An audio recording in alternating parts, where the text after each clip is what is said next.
Olá, muito bom dia. Você ligado aqui na TV Candidez, está no ar o programa Espírita Nova Era, uma realização da AME, Aliança Municipal Espírita de Divinópolis, com a coprodução do CEP, Centro de Estudos e Pesquisas Espíritas, também de Divinópolis. Programa Espírita Nova Era, a mensagem consoladora e esclarecedora da doutrina espírita aqui na sua TV Candidez. Recebendo hoje nossa amiga Gisele Eleutério. Ela é professora e também é companheira de ideal espírita, palestrante, amiga aqui de Divinópolis. Bom dia, Gisele. Bom dia. É sempre uma alegria recebê-la, estar conosco nos nossos estudos, nos nossos bate-papos. Muito obrigada pelo convite. Bom, iremos conversar hoje sobre a passagem do Evangelho Bem-aventurados os pobres de espírito. Discorrer sobre o conhecimento da doutrina espírita, como ele pode facilitar a compreender este ensinamento grandioso do nosso Mestre Jesus. Gisele, o que representa a pobreza de espírito? Quando a gente vai de encontro a essa bem-aventurança, né? Bem-aventurados, pobres de espírito, porque deles é o reino dos céus. Sim. A princípio, a primeira vez que a gente lê pobres de espírito, a gente tem uma interpretação de ser pobres de intelectualidade, de pouca inteligência, de pouca cultura, né? Mas, na verdade, quando se refere bem-aventurados os pobres de espírito, há uma referência a bem-aventurados os humildes e os simples, porque deles é o reino dos céus, né? E quando a gente vai estudar as bem-aventuranças, a gente sabe que as bem-aventuranças são norteadoras, são princípios de bem proceder, né? A gente sabe que as bem-aventuranças são qualidades, virtudes que a gente vai alcançando, né? Que a gente vai ao longo do tempo alcançando para alcançar esse reino dos céus, né? Então, bem-aventurados os simples e os humildes, porque alcançarão o reino dos céus. Né? Então, pobres de espírito estaria, nesse sentido, vinculado à humildade e à simplicidade.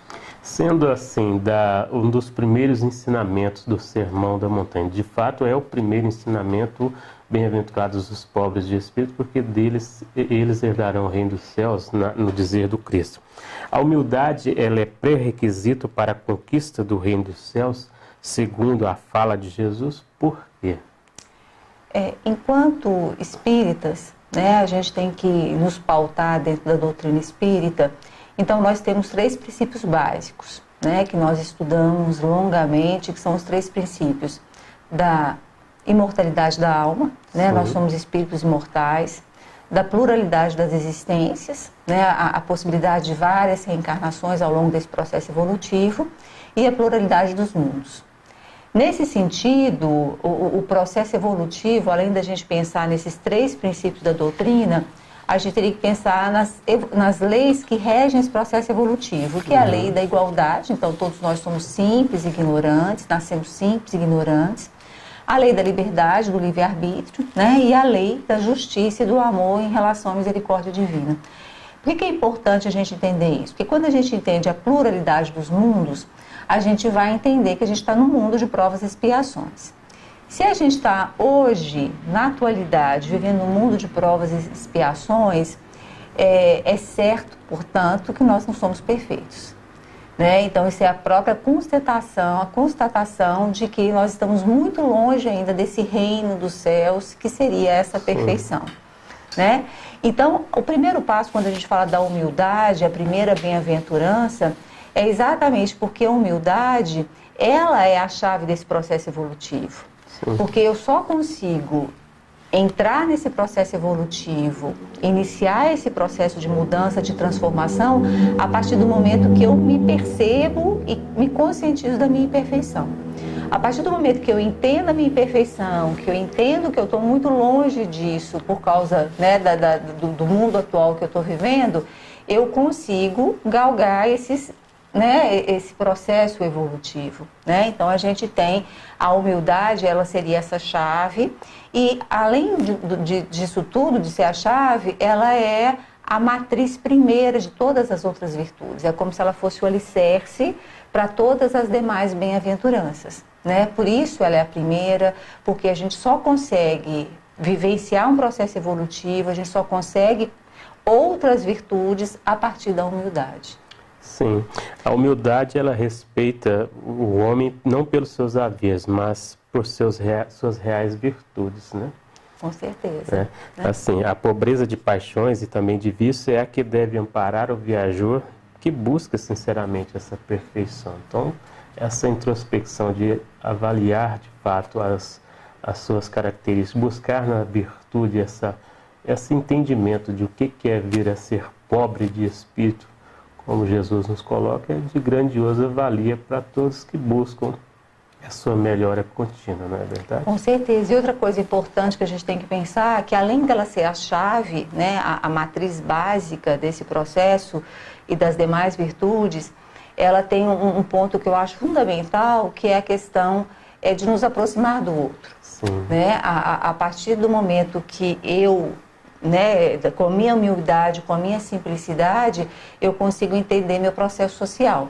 Eu vivo em sociedade, eu preciso do outro, né? E abre duas possibilidades, que é eu me conscientizando da minha imperfeição, eu consigo entender que o outro também é imperfeito, que o outro também tem dificuldades quanto às minhas, que o outro tem limitações, né?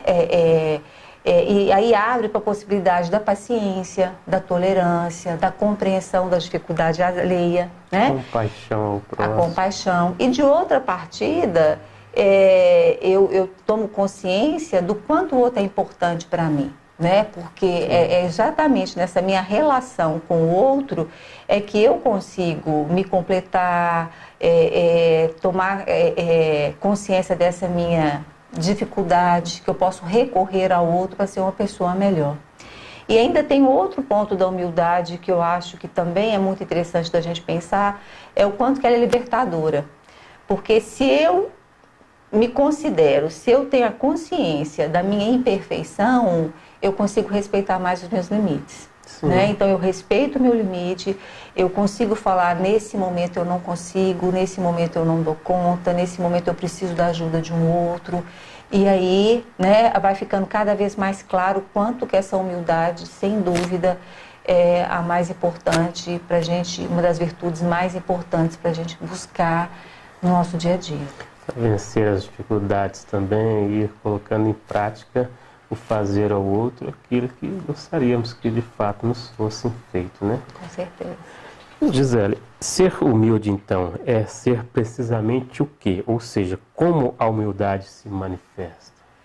Se a gente for pensar o que é humildade, né? Se a gente for pensar na palavra, na origem da palavra, a humildade vem de pouca elevação, né? Que é a modéstia, é a simplicidade, né? O sentido da palavra é esse, é pouca elevação. E como se manifesta? Eu acho que o primeiro fato que a gente tem que ver da humildade é eu me ver enquanto um ser imperfeito, né? Porque essa é a chave para o processo evolutivo. Isso me permite entender as dificuldades do outro, do meu companheiro, das meus familiares ou das pessoas que eu convivo. Essa questão que você falou da compaixão, né? Eu entendo, eu tenho compaixão pelo sofrimento alheio, porque eu sei que ele também sofre quanto eu nesse mundo de provas e expiações, né? E ela se manifesta na pouca vaidade, que é um dos exercícios mais difíceis que a gente tem, que é a gente não se envaidecer com as conquistas diárias, né?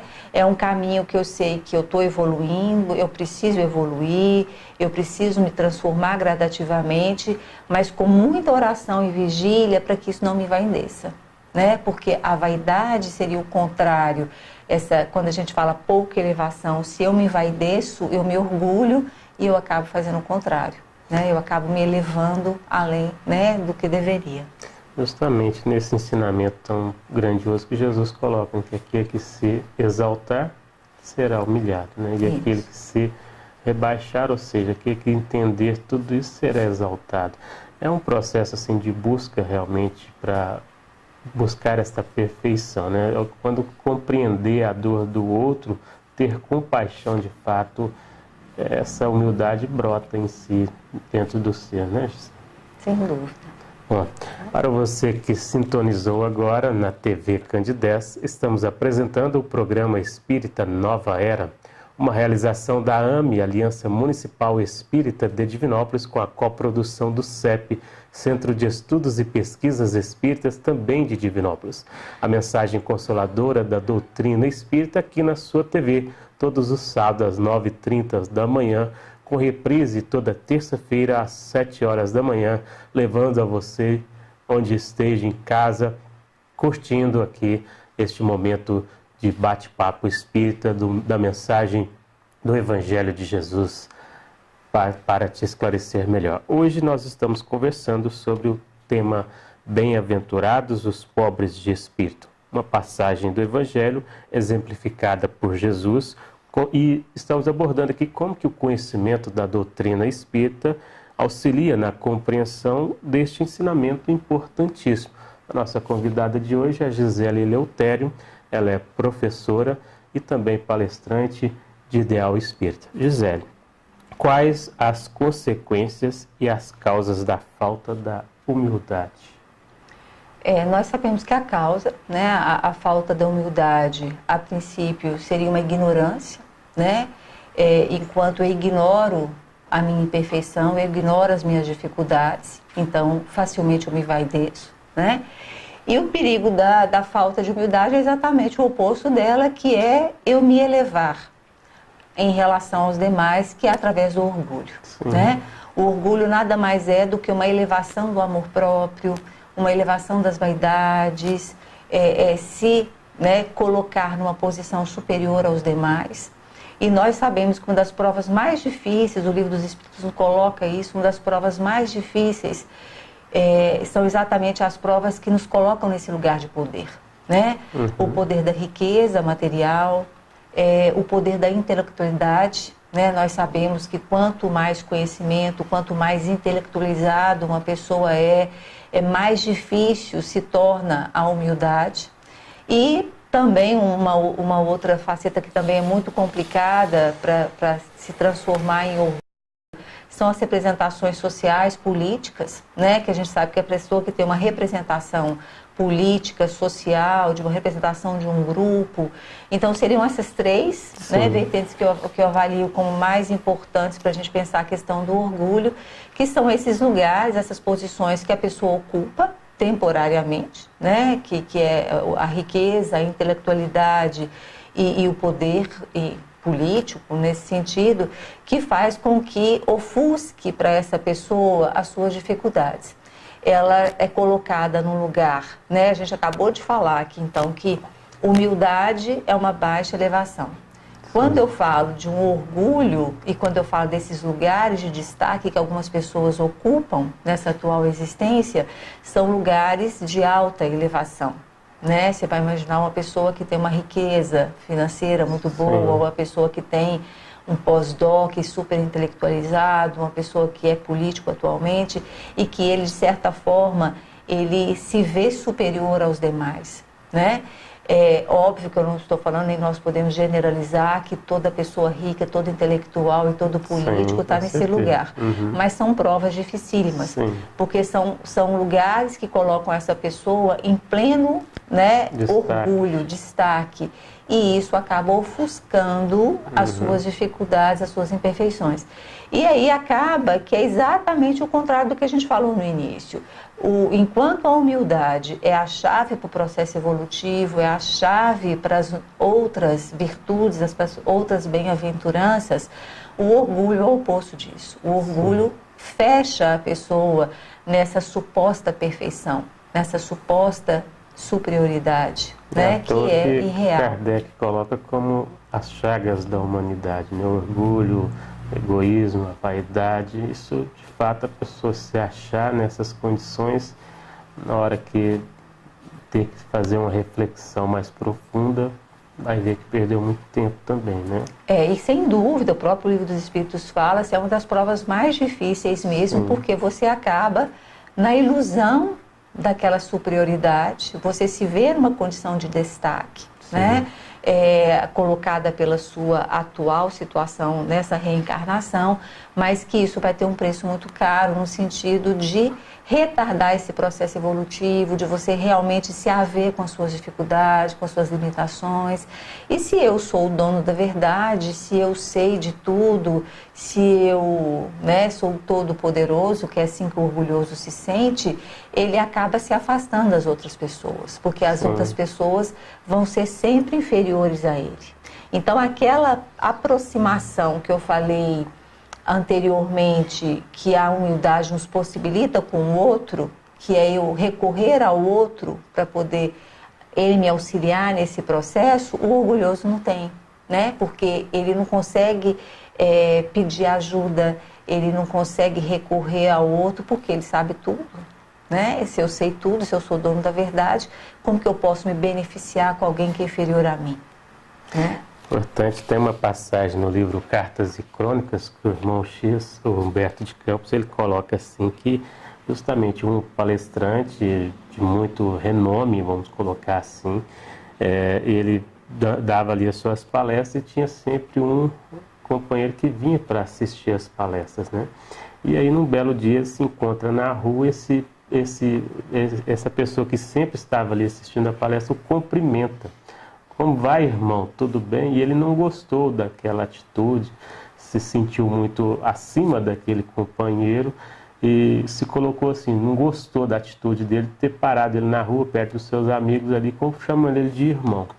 E os dois, no processo da reencarnação, né, da morte, os dois desencarnam, se encontram no mundo espiritual e esse companheiro que se achava o maior, não o maioral, vamos dizer assim, encontra esse companheiro lá na sua simplicidade, fazendo trabalhos melhores do que ele.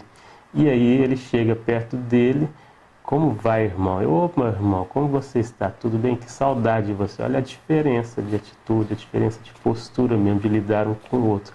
Assim nos ensina Jesus, sermos humildes e pacíficos uns com os outros, porque nós não sabemos também a condição ao qual a gente vai estar depois, né? É justamente esse relacionar com o próximo, para nos fazer melhores, né? Sem dúvida, né? Como alcançar esta humildade, Gisele? É um desafio, né? Para todos os ouvintes, e eu acho que para a população de uma forma geral, um livro que eu indico sempre, que eu acho que é fantástico, eu já li 3 vezes, e que fala um pouco para a gente sobre esse processo de alcançar a humildade, é Paulo Estevão. Né? Se a gente estuda a história de Paulo, a gente consegue entender como que é sofrido esse processo de alcançar a humildade, né? E Paulo de Tarso, anteriormente Saulo, né? Ele era um doutor da lei, dominava as leis de Moisés, era uma pessoa que a gente estava acabando de falar agora dessa elevação, né? Ele estava num nível elevado em termos da sua classe naquela época e o quanto foi difícil ele atender o convite de Jesus. Né?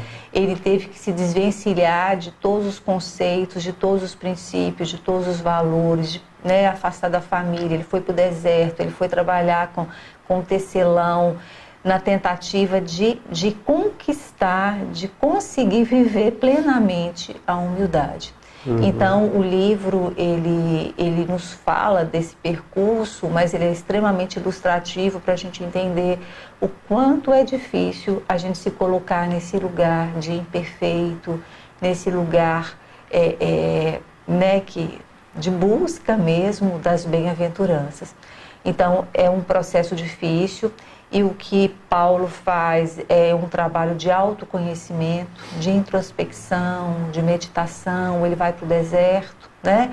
E é óbvio que no nosso dia a dia, com todas as nossas limitações de tempo, de vida corrida, né? Que a gente tente fazer um percurso interno nesse sentido, né?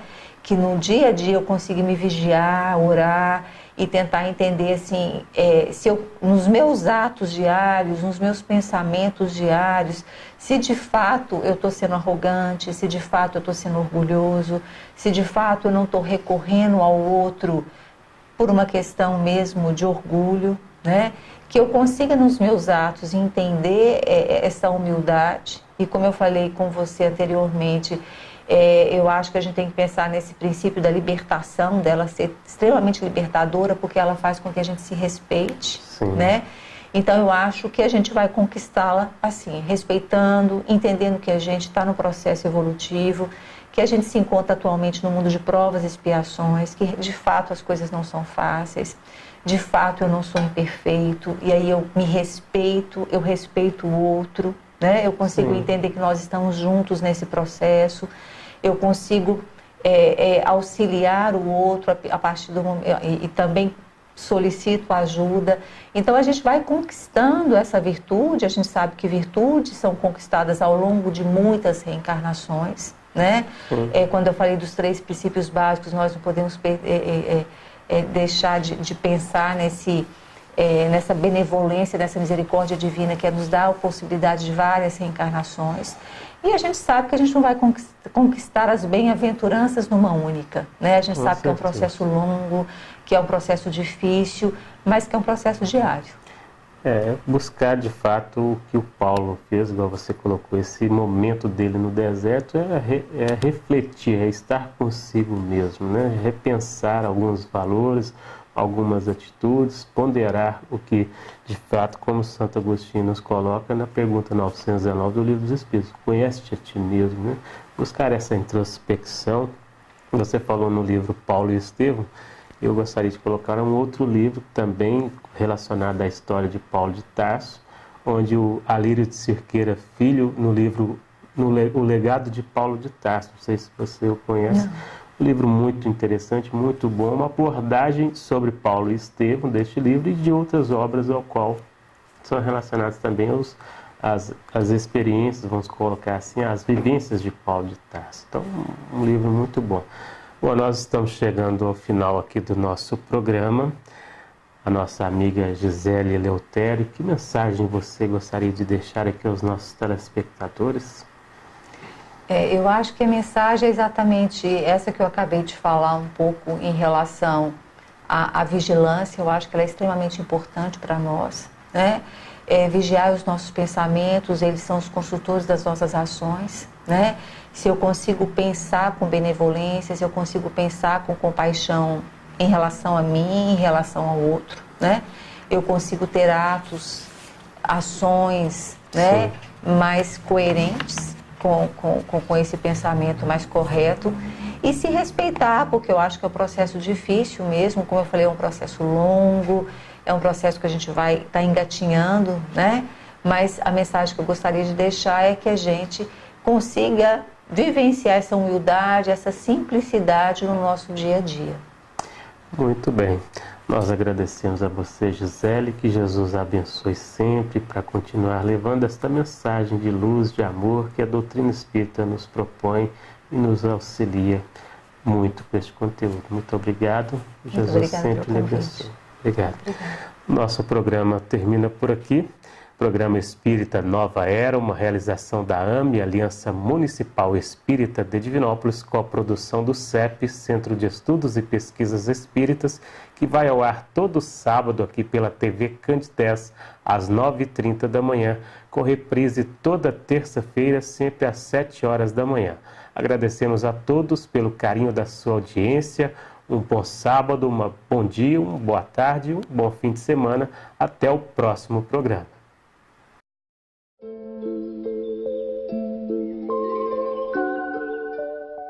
Paciência em ti. Sinal evidente de desequilíbrio emocional é a irritação. A paciência, por sua vez, reflete a tranquilidade íntima, que se assenta na irrestrita confiança nos desígnios de Deus. O conhecimento da verdade propicia calma, pois quem seja o homem saber o que lhe está destinado e como lográ-lo. Respeita o tempo, aplicando-o com correção e trabalhando sistemática e continuamente para alcançar as metas a que se propõe. Em todas as circunstâncias comporta-se com equidade, pois sabe que as ocorrências da vida obedecem às leis da causalidade, assim submetendo-se-lhes, sem deixar-se desarmonizar por fatores fortuitos, negativos. Desencadeada a ação, advirão os resultados, conforme o tipo de movimento desenvolvido. Irritar-se, impacientar-se, somente agrava o quadro dos acontecimentos que não podem ser alterados. Desse modo, harmoniza-te com a vida, adquirindo o tesouro valioso da paciência. Nas competições destrutivas, aguarda a tua vez. Nas lutas de predomínio, espera o teu lugar. Nos choques da ambição, permanece em paz. Usa a paciência como instrumento de luta, não te desequilibrando quando os múltiplos convites ao desespero estiverem assodando as tuas resistências. Cada experiência te brindará maior capacidade para outros cometimentos, forjando os metais dos teus sentimentos para vitórias mais amplas. Assim, fica alerta e paciente. Conhecendo a lei de justiça, compreendes que somente te acontece conforme a necessidade da tua evolução. Não te aflijas, nem te apresses. Sem tardança, porém com paciência, atua sempre, aguardando o correto resultado das tuas realizações. Com paciência conquistarás tudo, após te haveres conquistado a ti mesmo para o bem e para a paz.